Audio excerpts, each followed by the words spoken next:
Hello, this is the interview of attorney Jimmie Lynn Ramsaur as part of the Nashville Bar Association Oral History Project. The date is Wednesday, June the 23rd, 2021.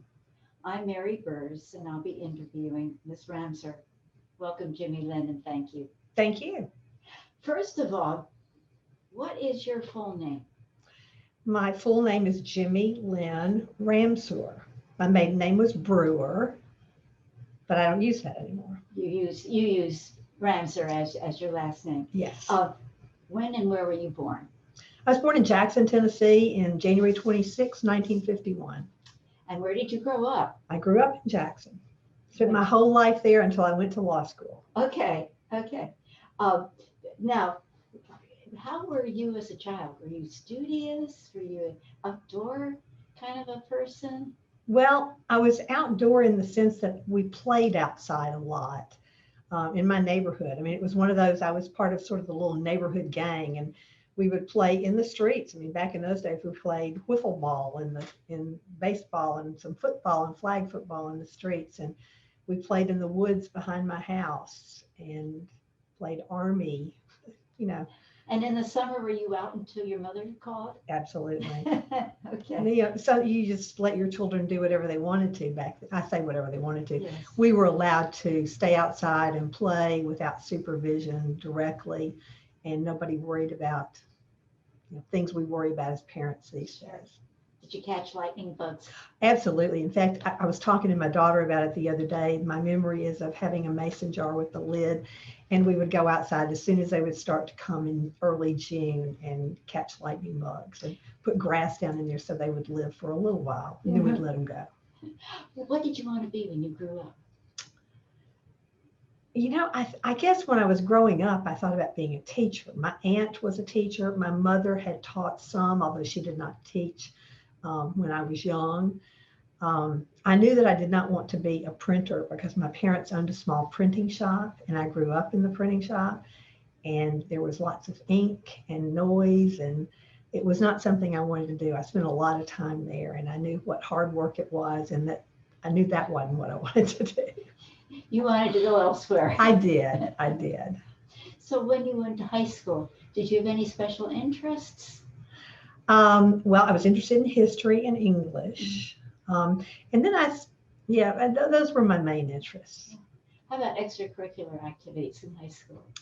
I was in a sorority. We had high school fraternities and sororities. So I was in a sorority, and we had social activities involving the sorority. We would have dances, we would have picnics, we would have parties. The summer we'd have social gatherings and go swimming. And I also did some, I was in the Spanish club at school and the math club when I was in high school. You were really very, very active in high school. Well, there were people who were lots more active than me, but yeah, I stayed busy. That's nice. Did you like to read? I did, although I was probably not what you would call an avid reader. I did like to read. What kinds of books did you like? Oh, I loved Mary Poppins. That was one of the ones I remember most vividly, but I also liked mysteries. And those are still my favorites these days. Mysteries and autobiographies are my favorites.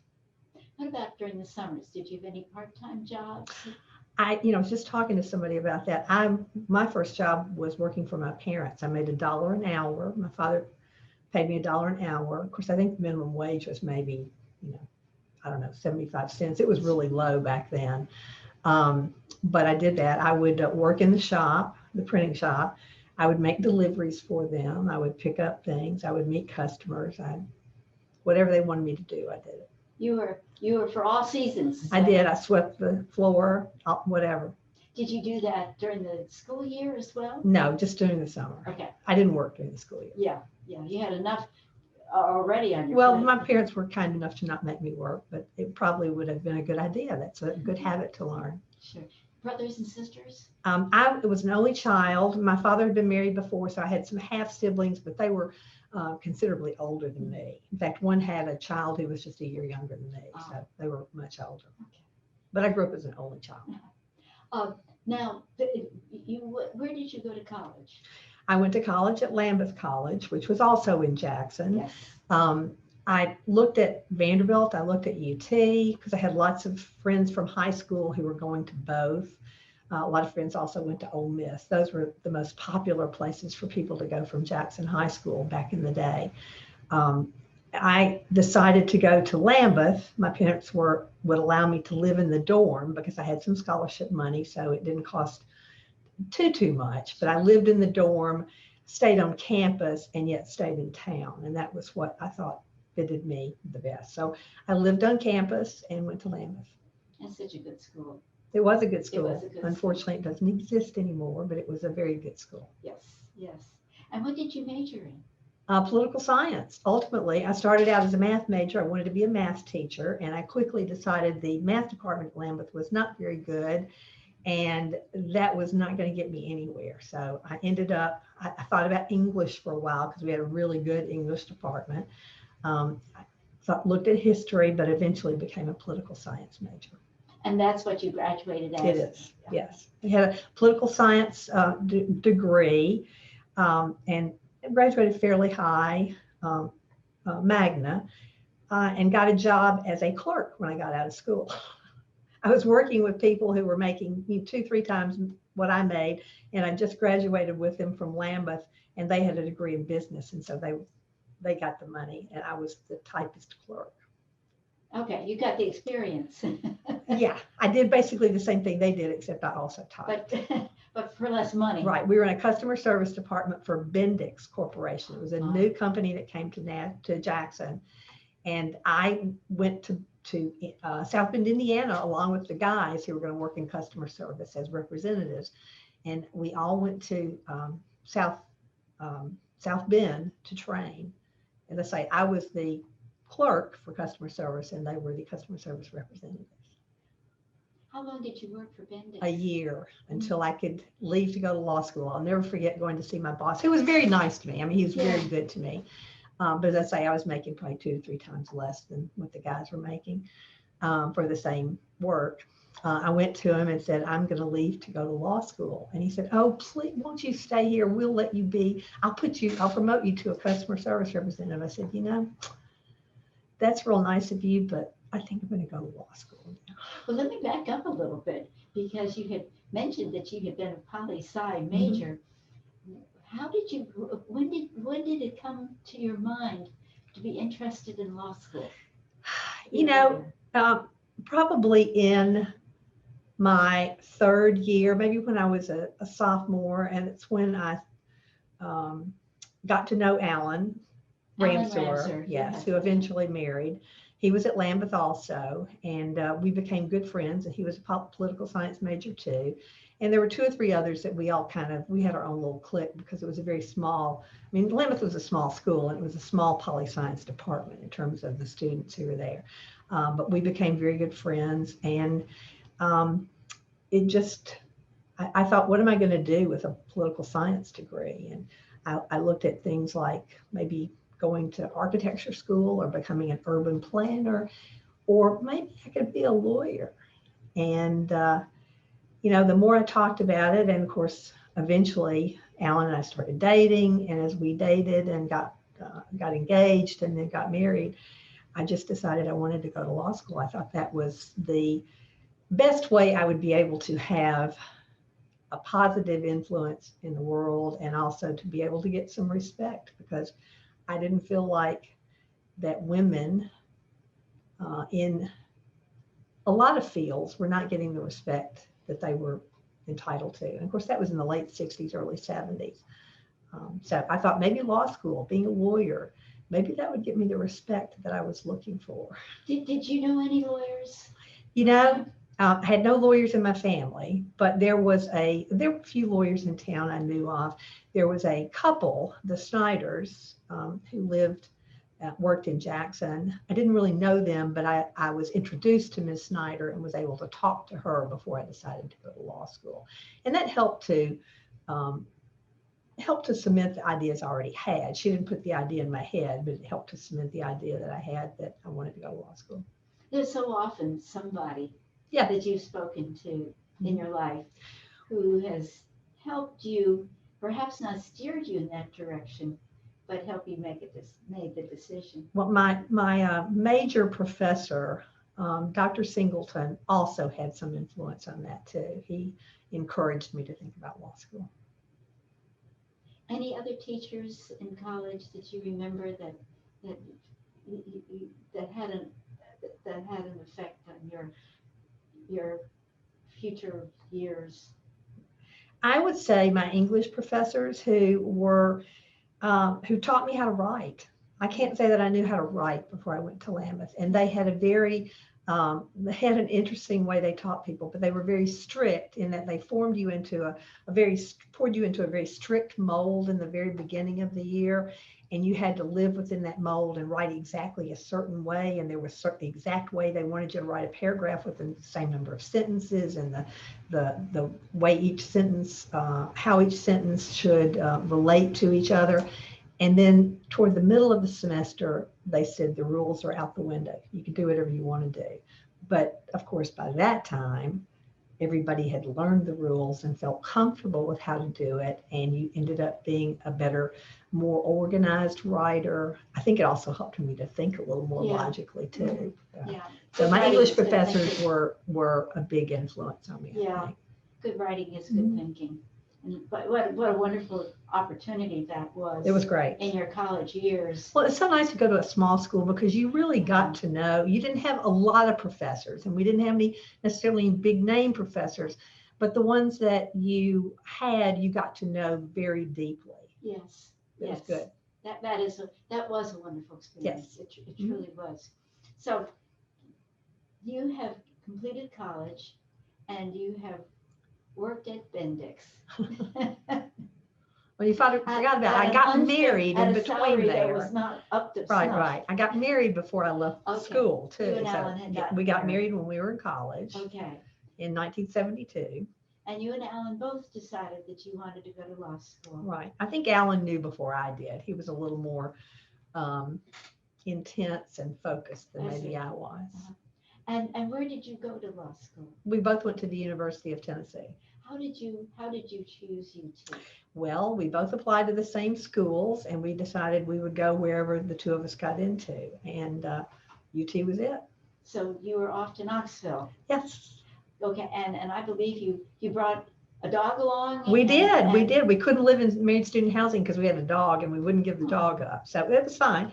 We lived in a little apartment complex in just over the bridge in South Knoxville, and we actually managed the apartment complex for a small fee for free rent and a small fee every month. So it worked out great. That worked out just fine, didn't it? It did. Yeah.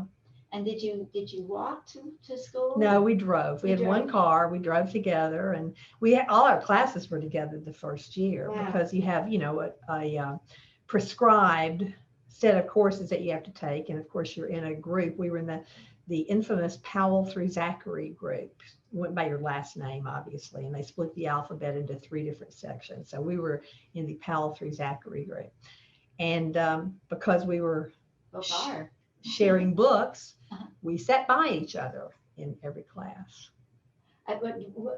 Looking back, was that difficult to do, or do you think that worked out pretty well? I think it worked well for us. I think based on, our marriage has always been a partnership, and I think it would have been too stressful if only one of us had gotten to go to law school at a time. Like if one of us had gone and the other worked, and then the other one who didn't go then went to law school. I think that would have been too stressful for us. So we just jumped in together and learned to swim at the same time.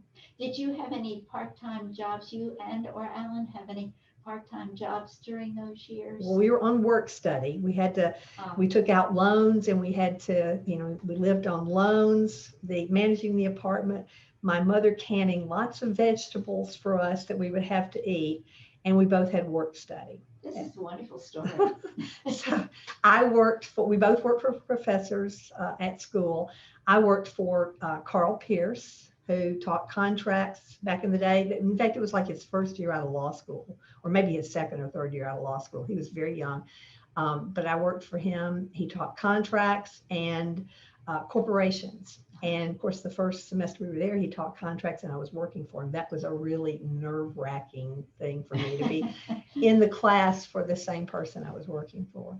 But it worked out okay. It worked out okay. It worked out okay. Law school was an interesting, at least in the beginning, it was an interesting challenge. I felt like I was a stranger in a strange land, as it were. It's as if they were all speaking a different language, not even Greek. It was some from a foreign planet that they were speaking, because I had no lawyers in my family. I didn't know how to think like a lawyer. This was a whole new experience for me. So I was a bit of a wreck, a little bit nervous that whole first. Was very anxious, and I will never forget in my contracts class, when it got my turn for the professor for Carl Pierce to call on me, and he said, "Ms. Ramsaur," and asked me whatever, I don't know what the question was now, but asked me or posed whatever fact situation it was, and I literally could not speak. There were no sounds that would come out of my mouth. I just sat there, just as like a knot on a log, as they say. And of course, Alan, I'm sure, was mortified, as were my friends in the class. It's like nobody could believe I was saying nothing. As you can see, I freely talk. There's no question about that. But I got through it. Eventually, he called on somebody else, and we moved on. And my work didn't suffer. And after that, I was always able to answer the question one way or another. That first year is such a transition. It's very stressful. Yeah. And especially when you're called on in class. Oh, yeah. And you have to come up with something, learning how to think on your feet. The Socratic method can be a stressful way to learn, but I think it's a great way to learn. I agree with you. It's just hard to start. It is.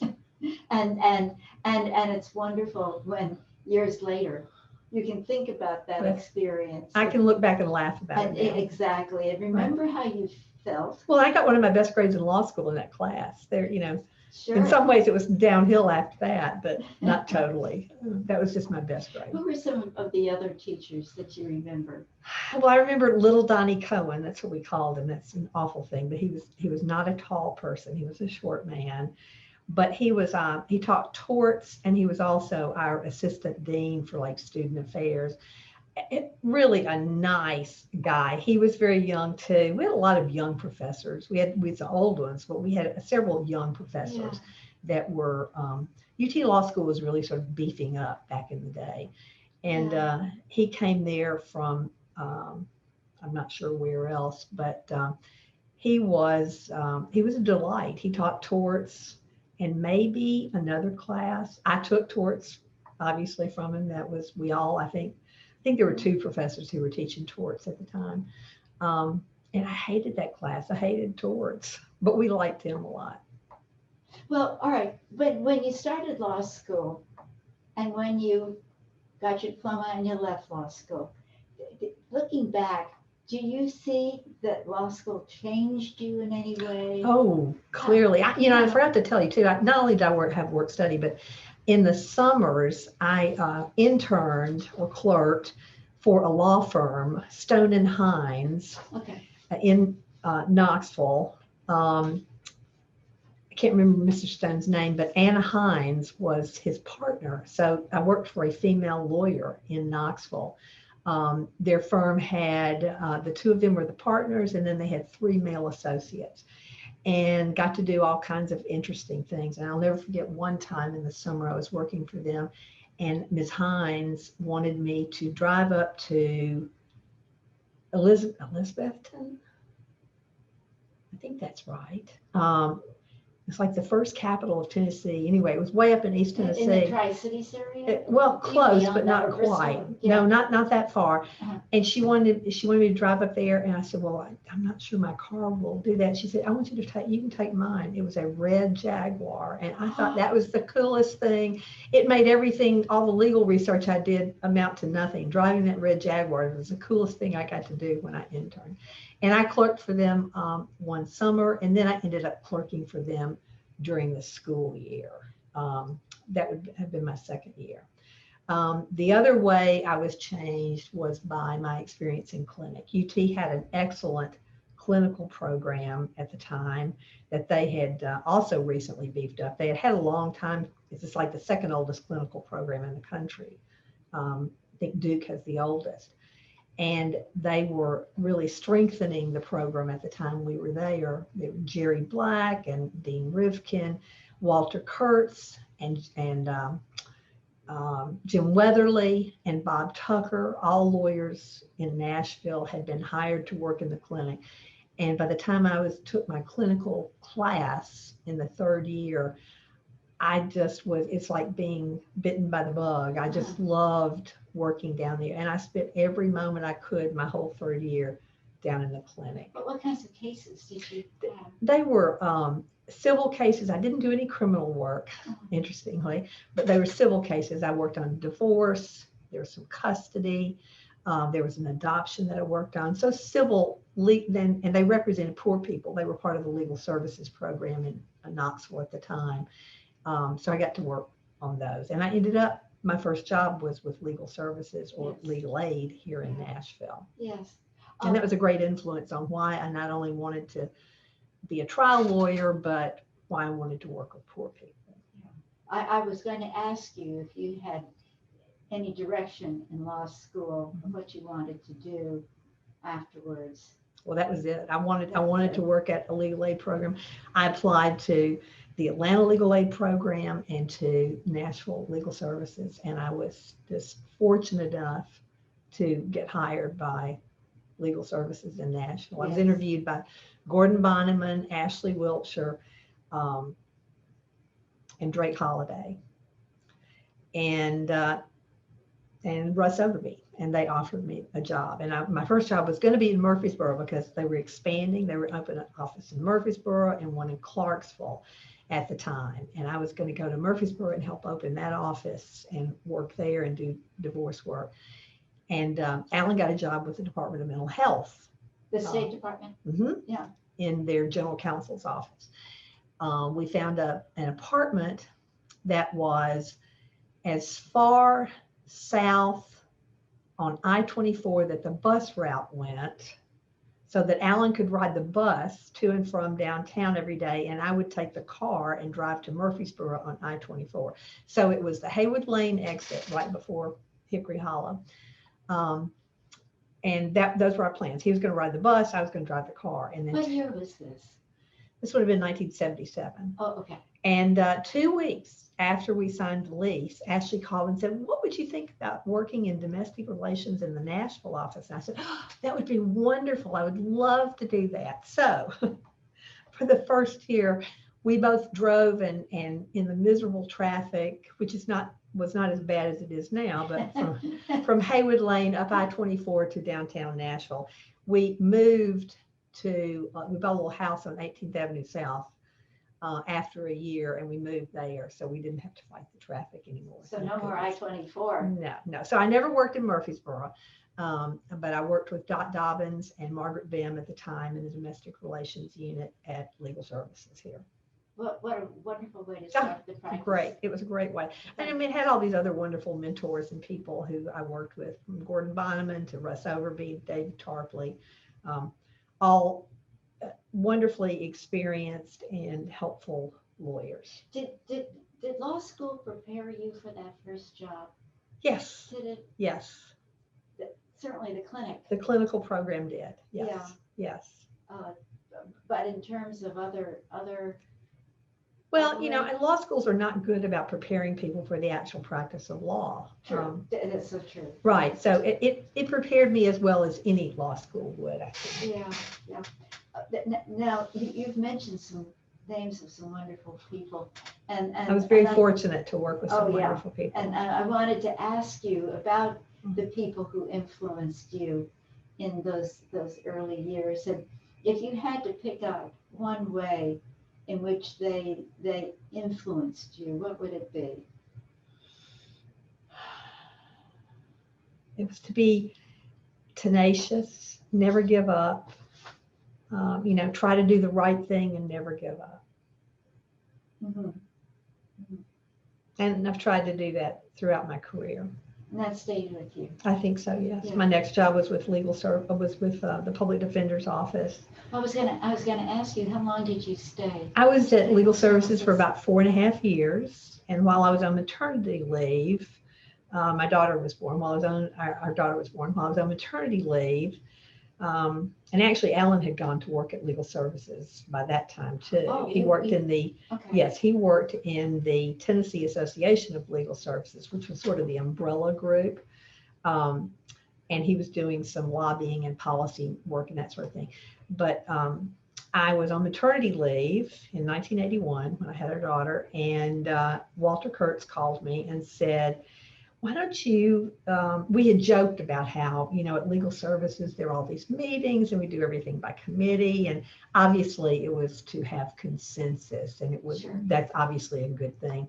But I had grown a little frustrated with that. I just really was sort of tired of all the committees. And Walt called me up and said, come over here to work. I said, oh, Walt, I've never done any criminal law. I can't do that. I don't know anything about that. He said, come over here. We'll teach you how. And I promise you one thing, there will be no committees. There won't be any joint decision making. I will make all the decisions and you can go practice law. And I said, let me think about it. But that sounds like a great idea. And that's what I did. I went to the Public Defender's Office to work. And it was right. We didn't have any committees. There was a lot of camaraderie, but we didn't have any committees. Well, what kinds of cases did you handle? Well, for the first year, Bill Purcell started about, we have a dispute about who started first. I remember it that I started and then Bill started 2 weeks later. He remembers it differently. Nevertheless, we both were handling, it was sort of an in tandem thing. 1 week, I would handle the misdemeanor jail docket, and at that same time, he would be handling all 3 of the bond dockets for public defender cases. And the next week, we would flip-flop, and he would handle the misdemeanor jail docket, and I would handle the bond cases. And then the next week, we'd flip again. Was this stressful? Yes. You didn't really have much time to think about it. When the weeks you had the jail docket, we joked that you wouldn't see the sun in the morning. You'd get there before the sun came up, and you wouldn't leave till after the sun went down. It was a filling day. It was a full day of legal practice, but it was very satisfying, even though it was hard work, I think. Yeah. After that year, we both graduated up to criminal court, and that's where we got to try some jury trials. And once I tried a jury trial, it was all over. There was no looking back. I thought, I want to try jury trials. I want to do this. This is what I want to do. I want to be a trial lawyer. Not in the sense of being,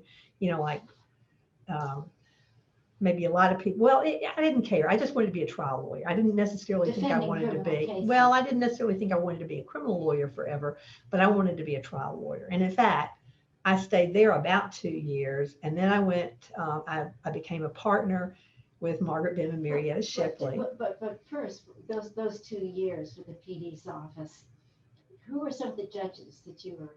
I practiced in front of Judge John Draper, who was sort of infamous on the second Division II in criminal court. And then I moved to Judge Birch's court to work with Rich McGee. That was also stressful, but had a lot of fun too. I practiced in front of Randall Wyatt eventually. Sure. I did before the General Sessions Court, but then also in criminal court. Okay. Yeah. Trying to think, Gail Robinson Sr. was on the General Sessions bench. John Brown was there. Judge Washko, Judge Bill Higgins, who's still on the bench. Sure. He was a judge there. Wow. Yeah. So I had lots of judges. That's just a cast of stars. It was a cast of stars. That's right. I was very lucky. Well, you mentioned that you then went over to private practice. I did. I left the left the public defender's office and became a partner with Margaret Behm and Shipley. They were already Nashville's only female law firm, yes. But I joined Nashville's only female law firm. And I stayed there for a little over 4 years, about 4.5 years, before I eventually went to the U.S. Attorney's Office, where I stayed for the rest of my career. Well, during this time, this was a time of incredible professional growth, I imagine. I think so, yeah. uh, you and a number of other women and men were involved in the formation of the Lawyers Association for Women. That's correct. Was that during this time frame that you were in the PD's office, or when did that start? And what were some of the first things you remember? I was still at Legal Services when we started this, so it was very early in my career that we started to get together. I mean, there was late 70s, early 80s? Yes, exactly. I was the first corresponding secretary, and that would have been in 1981. It was just shortly before I had Kate, before I had our daughter. So it was in 1981 that we made it formal. There had been a group of women informally who organized a breakfast every year for new female admittees. And that became sort of the core that expanded a little bit, and eventually we became the founding members of LAW, the Lawyers Association for Women. But who were some of the lawyers that you remember? Well, Sissy Daughtry, Mary Schaffner, Margaret Behm, Behm Shipley, Nancy Corley, I think who else? Abby Rubenfeld. We all just got together recently. I'm trying to remember everybody who was there. Mm-hmm. Wendy Goggin. And I'm sorry that that's all right. That's all right. Yeah, probably if you looked at. Well, there were about 30 or 40 of us. Eventually, it was still a small group. I mean, there were not that many female lawyers in Nashville when I first got here. Probably if you looked at the list of founding members of LAW, you would say, oh yeah, every one of them. Right. Well, and when it started out, it was an even smaller group. I used to joke that we would go over to the Capitol Club, which is in the basement of the old First American building, which is now the UBS, I think. Building. Yes, right.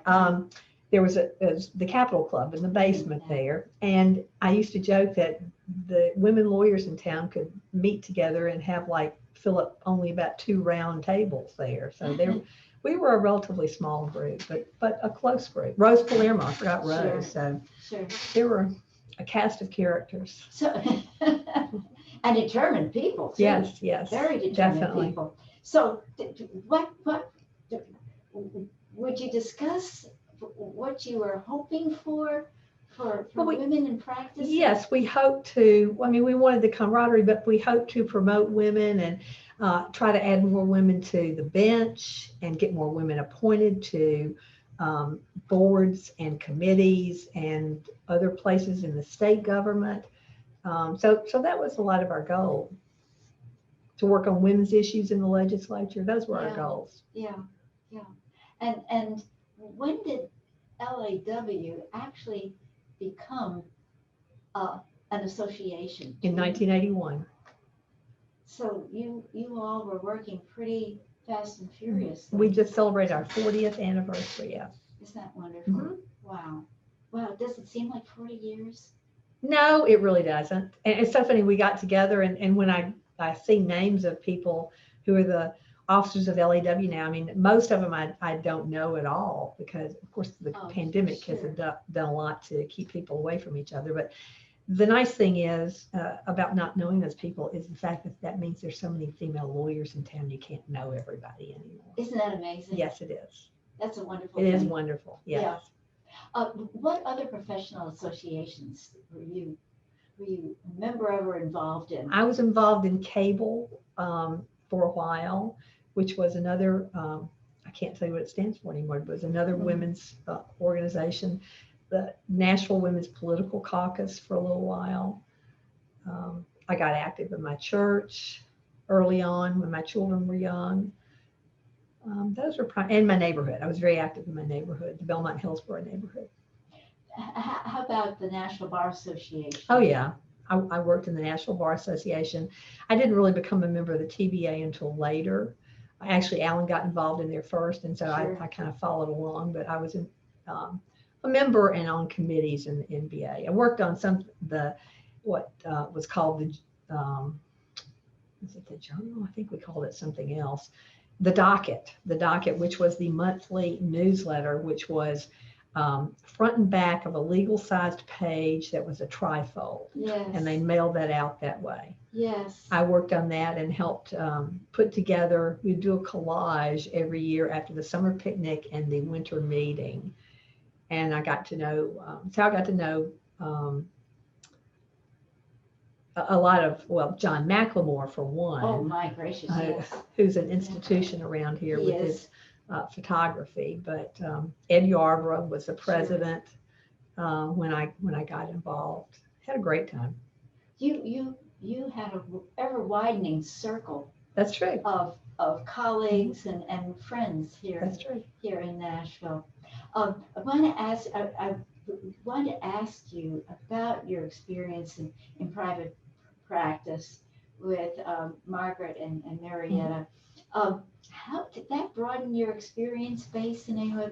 What kinds of work did you do there? I was doing some plaintiff's employment discrimination work. I tried a sex discrimination case down in Shelbyville it was a non-jury case, but of a woman who was terminated when she came back from maternity leave. I tried a slip and fall case with Marietta. That was her case, but I helped her try it. Actually, I tried a contract dispute case, and it had to do with Mr. Transmission franchises with Margaret in federal court. And then I did lots of divorce work, because I had specialized in that for a while at Legal Services. I also did consumer work at Legal Services too. And then I would do some criminal defense, but it was very minor criminal defense. Mostly, I mean, people weren't going around hiring women lawyers to do, murder cases and things like that back in the day. So I had my share of minor, simple possession, DUIs, that sort of thing. Sure. And I missed the criminal work. So yes, I was going to say, up to now you had worked at Legal Services, worked at the Public Defender's Office, and then you went to work or went into private practice. All of these brought you into an amazing range of cases, wouldn't you say? I think so. I mean, it was very general practice or general experience that I had gained. I mean, civil and criminal, which is a little unusual, maybe not totally, but a little unusual. It must have broadened your confidence in your ability to take on new cases, didn't it? Well, I think so. Yeah. But did you see a focus for yourself forming, or what? I really liked the criminal law, and I really liked trying cases. Those were the two things that I knew I really liked to do. And I was sort of tired of doing divorce work for a while because that could be stressful. The custody cases, the custody part of it was often very stressful because, divorces can be nasty, and children are oftentimes the losers in those situations. Sure. So I really was focused. I was doing some appointed work too in federal court, doing some defense work. So I really enjoyed the criminal work and the trial work. You stayed with their firm for how long? A little over 4 years, and then I was approached to consider going to the U.S. Attorney's Office, and because I had a little foot in the door, and because I had done some defense work there, and I was hired to go and work for them and do criminal. I was doing prosecutions, but because I had bankruptcy experience, I also handled the bankruptcy matters for the U.S. Attorney's Office at that time. I want to ask you all about that. Mm-hmm. What was the year when you started at the U.S. Attorney's Office? 1987. Okay. Who was the U.S. Attorney at the time? Joe Brown hired me. I used to joke he and Joe was and Ed Yarborough were my two favorite Republicans. So I was not a Republican, and Joe hired me anyway. He didn't care what your politics were. He was hired who he wanted. He hired you if you were good. Well, and you did a good job and worked hard, huh? I think I did. I hope so. So, but now tell me about some of the cases you had that when you first started there. When I first started, I was doing some simple cases, some counterfeit cases, and what we would call treasury check cases, where people would go around and steal, a treasury check out of the mailbox and then take it and cash it. Of course, there are not many treasury check cases anymore because everything is done, electronically. Right. So we switched from some of the mail fraud to wire fraud to handle those kind of things. But I was doing fairly simple cases at first, but handling. Still, that was a jump from anything that you had done before. It was because of the prosecution. I mean, I had to sort of learn I had to learn how to put a case together as opposed to take one apart, basically. Yes. But I think knowing how to take one apart was helpful in learning how to put it together. So, and I like to think it gave me a different perspective too than some people, in that. I mean, it didn't make me soft on crime, but it made me have a bit of an understanding sometimes about maybe whether certain cases were worthy of prosecution or not. We were able to, in the U.S. Attorney's Office, pick and choose a little bit more what cases we handle, as opposed to the DA's office, where unfortunately you have to take what is there. Sure. Usually. Sure.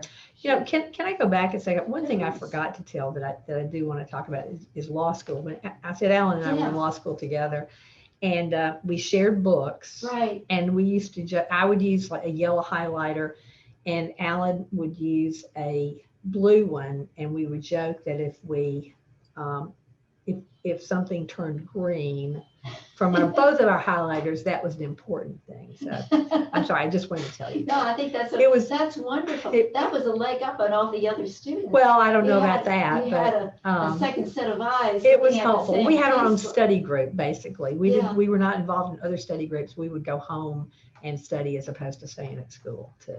Sorry, I wanted to tell that. And as long as we're going back, what about the bar and studying for the bar exam? Did you do that together? Well, the other funny thing is, I got hired by Legal Services. Ashley wanted me to start to work right away. So I managed to go to my hooding ceremony at UT, but I didn't get to go to the graduation ceremony, which was like a week later or something, because I was working already. You already had a job. Yes, and I didn't have time to take off. So my family went up for the graduation ceremony and they saw Alan graduate. They saw Alan graduate. Yes, right.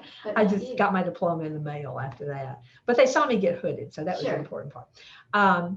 Sorry, so I digress. The bar. We studied for the bar just like we studied in law school. We shared the books because, again, I was working at Legal Services. He was at the state. We barely had enough money to do anything. Or in Middle we were Tennessee. both here, yes.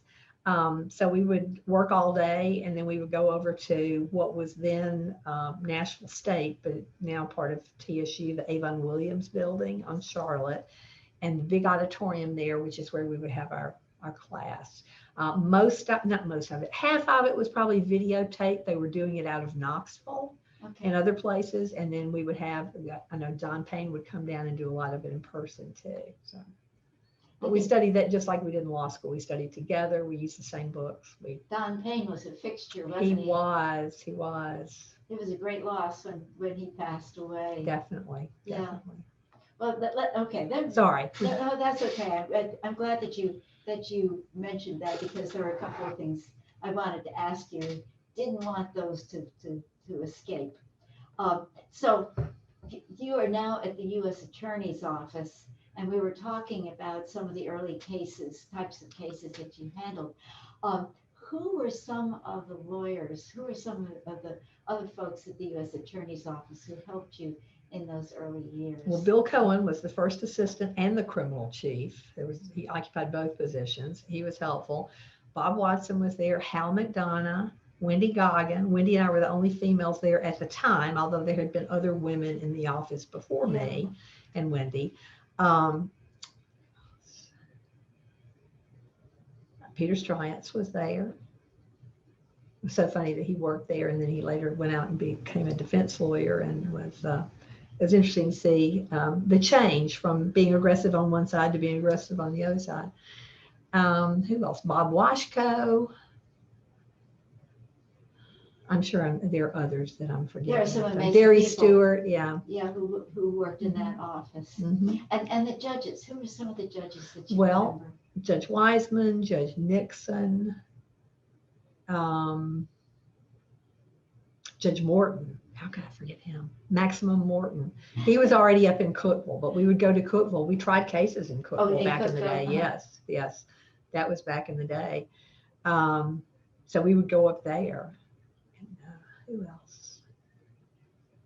I think Judge Haynes was a magistrate judge. I was going to ask that there was a magistrate judge. Don Sandage was Yes. magistrate judge then. So Sandage and Haynes were the two magistrate judges. Yes. Juliet Griffin was the clerk of court. Yes. Um, I'm so sorry. that's all right. I'm going to have to turn this off. I have to put that on airplane mode. Got it. That was my last thought last night, was to put this on airplane mode. And of course I didn't do that. So I'm so sorry, Jimmie Lynn. No problem. We were talking about judges, and some of these are just their names have gone down in history. They have. Judge yeah. Wiseman was on the bench a long time. He was a very good judge. Yes. And Judge Nixon was there. I had practiced before Judge Nixon when he was a circuit court judge in Davidson County. He then lost his race and he was appointed as a general sessions judge, and I practiced before him there. And then he came over to federal court and became a federal judge, and I practiced in front of him there. Oh, what a history Yeah. that is. Of course, at the U.S. Attorney's Office, you were primarily in federal court. Only in federal. Well, I was in bankruptcy court too.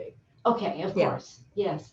Were you able to keep up your affiliations, professional affiliations with? Yes, I still was active in the National Bar Association and LAW at the time. Yeah. I continued that, and also did some things in the TVA too. I want to pause for a second and talk about everything else that was going on in your life at the same time that you were becoming a skilled lawyer in the U.S. Attorney's Office. You mentioned that you had that your daughter was born when you were with Legal Services. Right. Do you have other I have family? we have a son, Uh-huh. and he was born after I went to the U.S. Attorney's Office. Okay. And you also mentioned that you were very active in your community and in your church. Mhm. What types of activities did you have? Well, I was involved in the neighborhood association, both at Belmont Hillsborough, but also then we moved to a big house off of 8th Avenue South, just south of Wedgwood, we formed a neighborhood association over there called Woodland and Waverly. Oh, sure. So I was active in that also. We got historic zoning for our little area so we could try to protect some of the beautiful homes that were over there. I did some various things for my church. I was on the board at the weekday school at Belmont Methodist Church. I was I was a trustee at one point. Just did various things in the church, volunteer activities. And I recall meeting you for the first time when you were on the board of Opportunity House. Gosh, which was I was forgetting that. I'm sorry. Which was a halfway house. I was, I guess I was in private practice when I first joined the board of Opportunity House. Uh-huh. Yeah, it was a halfway house,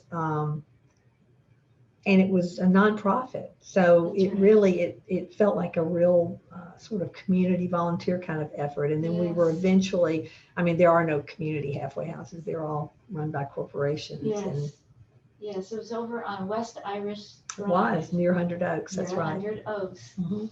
And It's worth- Jack had- Seaman, Frank Grace was That's the right. president for a while. Martin, Roberts. that's right. And you, Well, and Opportunity. Jack Seaman. I'm trying to remember who else. Yeah.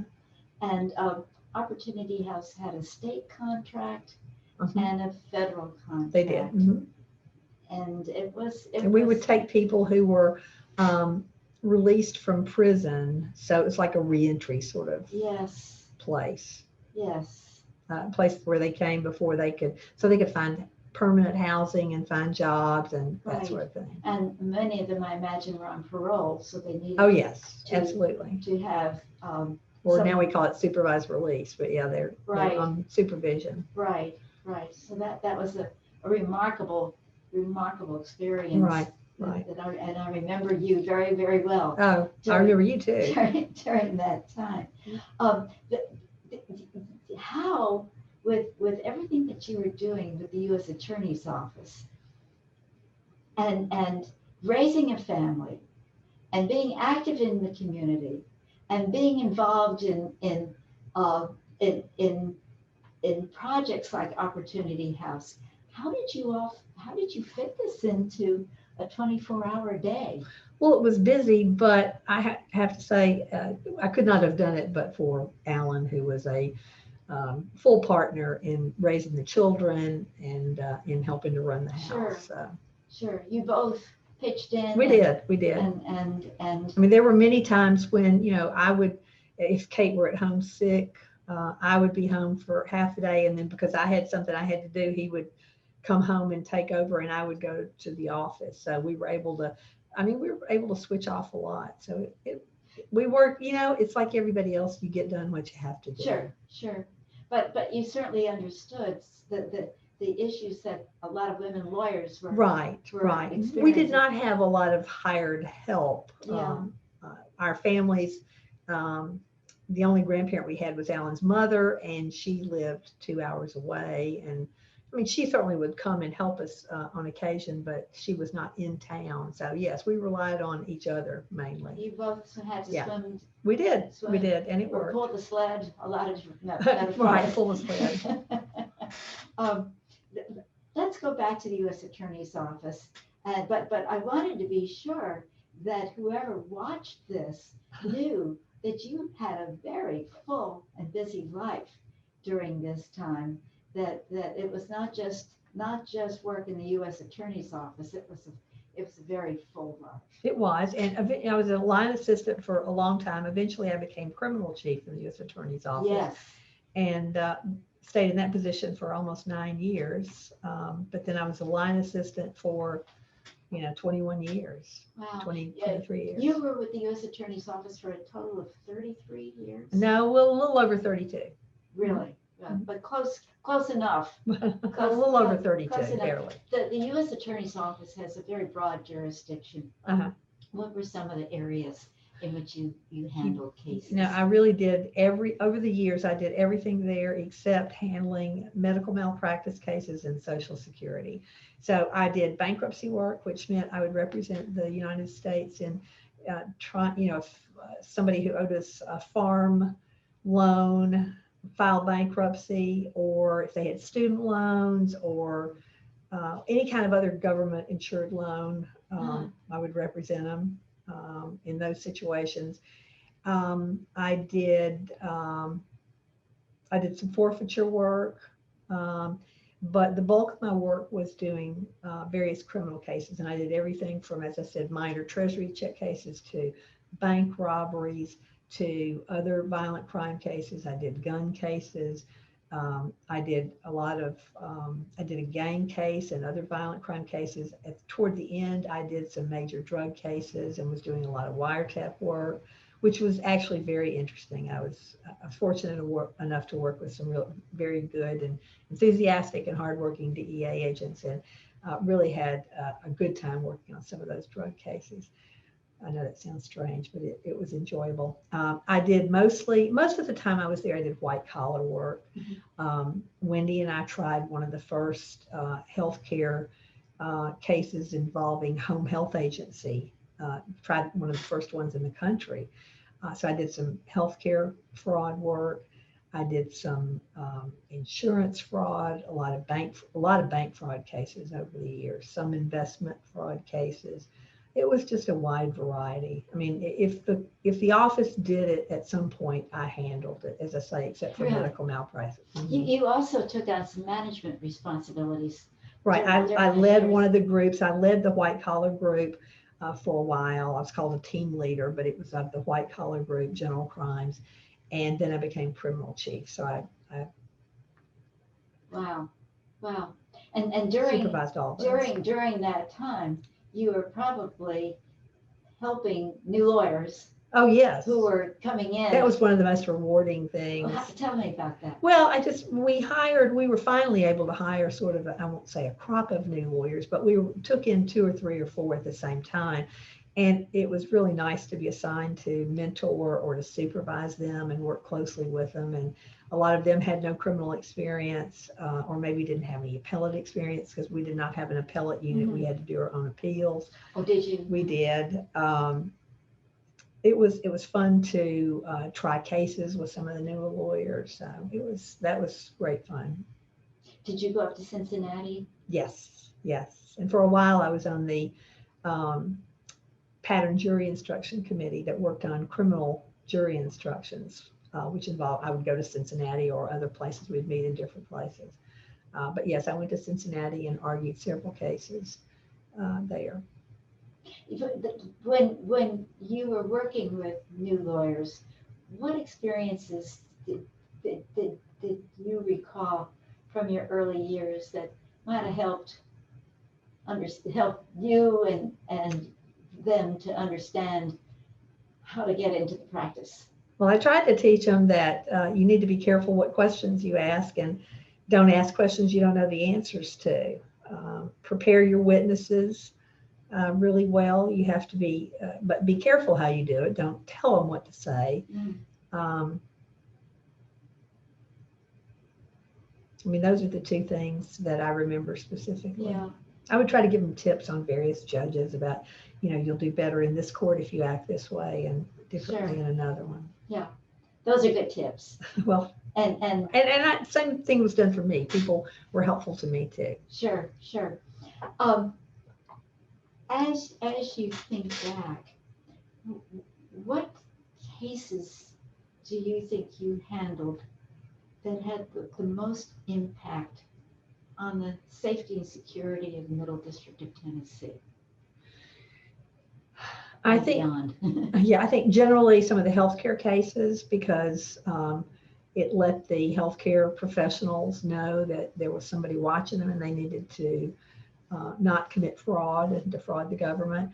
I think the gang case, the MS-13 case that I worked on, had a significant impact because we took some extremely dangerous people off the streets. Yes.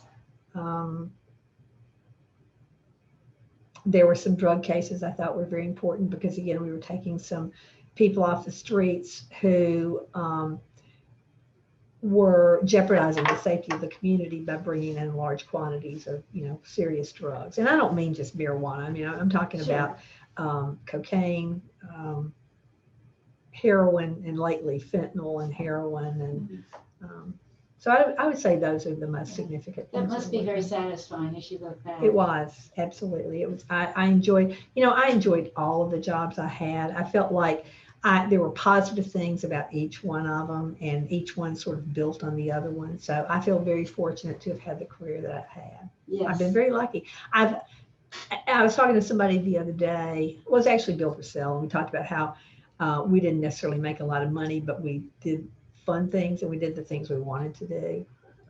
So I feel fortunate in my career. That is a wonderful career. That's a wonderful way to look back. I think so. On a lot of years in one's life that were taken up with law practice. We spend a lot of time at work.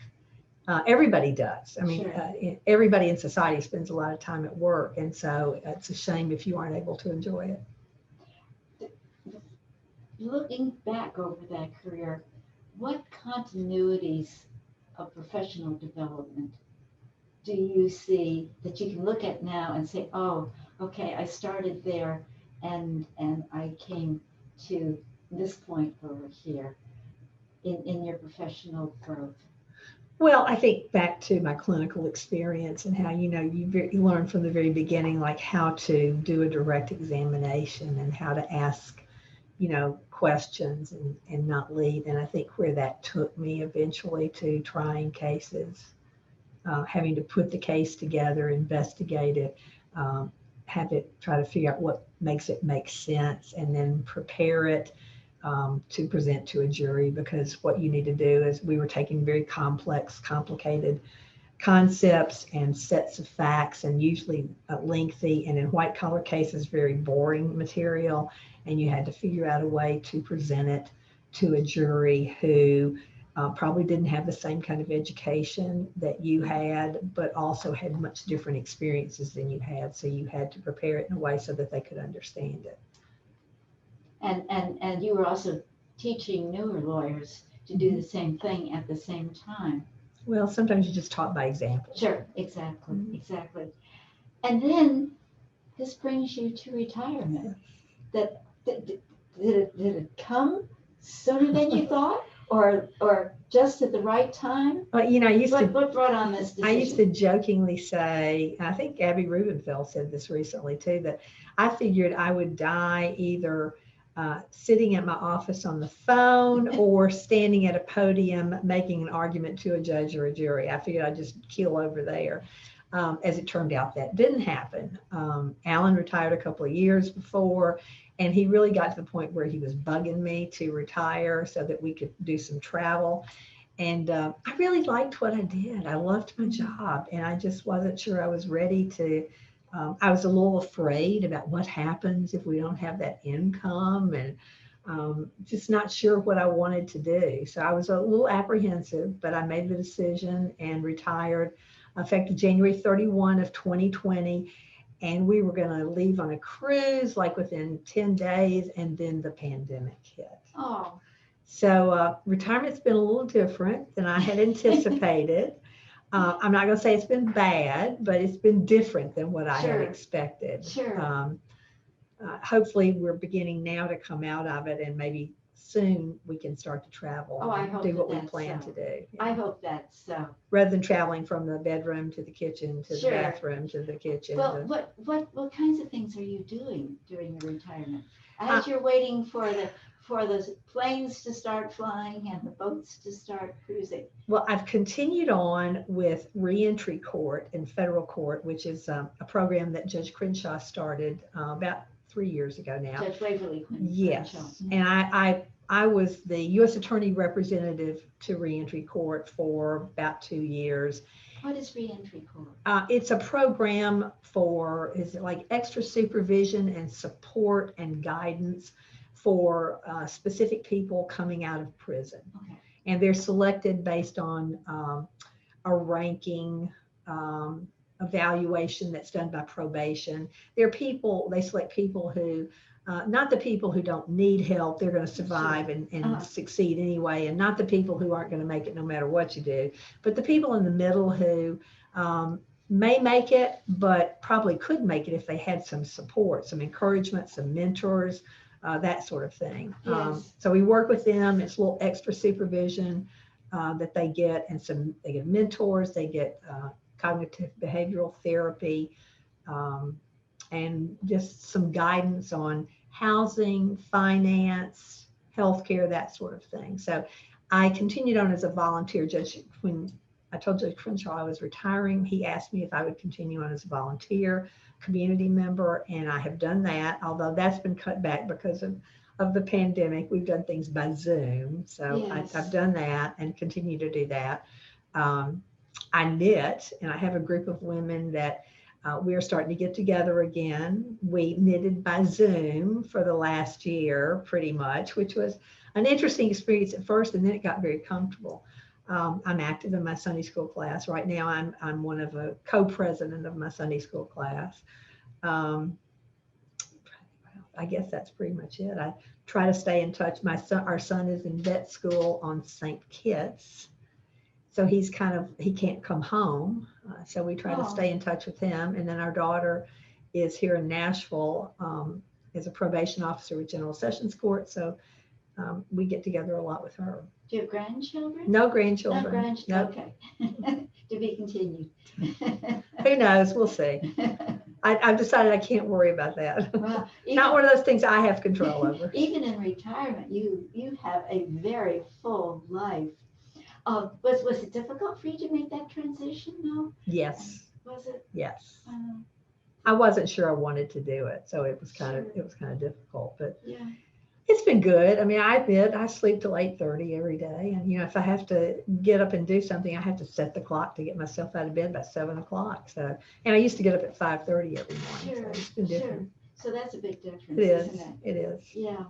I hope it opens up for you many, many doors. Well, I've tried to get back involved at the Y too, and going and doing some classes. Oh, So that's great. I'm, slowly but surely, as people are coming out of our shells from the pandemic, I've tried to get a little Out bit of our more involved. holes. Exactly. I also do some volunteer activity with, I've read to and had young children read to me as part of Project Transformation, which is, again, a program it's a summer enrichment program for low-income children that is run by one of the Methodist churches in town. Sure. Oh, that's all excellent. That's all excellent. I try to stay out of trouble. But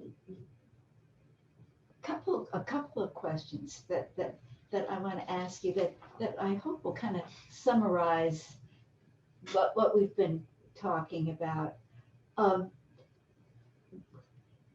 In your lifetime of law and lawyering, you probably saw many changes in the practice of law and in prosecution of criminal cases. What remained the same for you? Well, what remains the same is that preparation. You've got to have preparation and organization. Those are the things that have been true throughout. And if you don't have those, you're not going to have a good case. So that may not be what you're talking about, but those are the no, it really is. Those are the things you got to start with and end with, And here's a tough one. After everything, the amazing experiences you've had, what do you consider the most important opportunity that you had in your professional career? Being hired at Legal Services. Right off the bat. Yes, that opened doors to me of the people, the new people I met, and the kind of people they were, and the kind of people they are, and the way they taught me how to practice law, and were there to support me. So they taught me how to be a good mentor to other people, and so I think that was the most important thing. Right. Now, you haven't asked me who's the person who influenced me the most. And who is that? That would be Walter Kurtz. I'm glad you were asking. That would be Walter Kurtz. And also Gordon Bonneman, who's just a hero of mine and a hero of a lot of people I know. But Walter on a more direct level. Yes. You met some amazing people, and they met an amazing woman in you. Jimmie Lynn Ramsaur, it has been my honor and privilege. It's my pleasure to talk with you. My pleasure. And I thank you so much for sharing your life experience. And I hope that those who are watching this and listening to this can appreciate the amazing person that you are. Well, you're very kind. Thank you. Very generous, Mary. I have to say, doing this oral history is one of those things I thought I would never do because it makes you feel really old. And so it's like you don't think your career and life is over. And I know that's not what this is about, but it seems so funny to be sitting here being interviewed, I have to say. Well, it's about the treasure.